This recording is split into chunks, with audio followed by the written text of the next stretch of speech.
شيخ. سؤال: ما حكم التعظيم للاعب كرة محترف كافر ويثني عليه عندما يتسبب في نصر الفريق؟ نعم. سوال می‌دهد کس خصوصا به مردم مصری تعلق داره چی یعنی که چه حکم داره میگه تعظیم داشتن یعنی که با تعظیم داشتن به معنای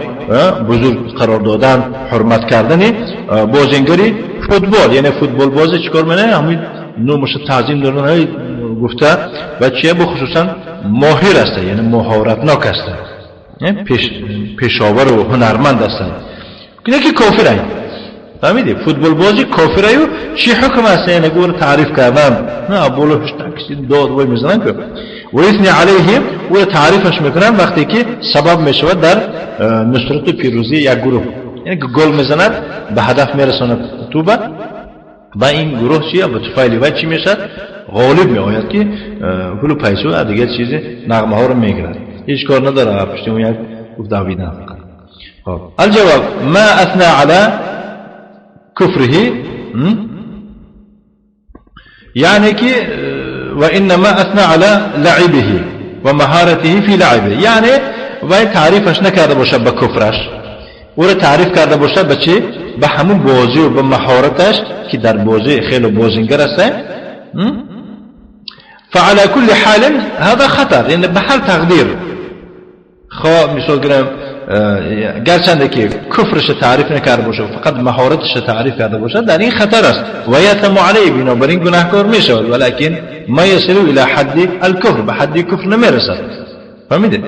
یعنی تعریف کردن بازیگری فوتبال بازی کافر تعریف کردن انسان کافر نمیشه لیکن خطرناک است چی کار کرده کافر تعریف میکنی الكفر لو انه مدحه على كفر اون وقت میشود اگر او را با کفر یا کافر یا کافر هم باشد و یا گفته تعریفش میکند و على ضلاله که با گمراهیش تعریفش کند او شرک یا با شرکش فانه يكون کافر میشد اما على لعب الكرة او المهارة في صناعة اما یعنی که او را تعریف کردن بنابر توپ نغز بازی کردنش یا که مهارت و استاد بودنش در یک صناعت این چی راست کرده این ولسپید راست کرده و دو چرخ میره این با این چی یک ماشین راست کرده است که با آب راه میره گفته تعریف کردن یک کافر فهذا فيه تعظیم للكافر این تعظیم برای چی عزت احترام بشه در کافر و فيه اسم در این گناه است ولكن ما يصل الى حد الكفر به حد کفر نمیرسد که گویم که این کس کافر شده گناهکار میشه کرده جناز کرده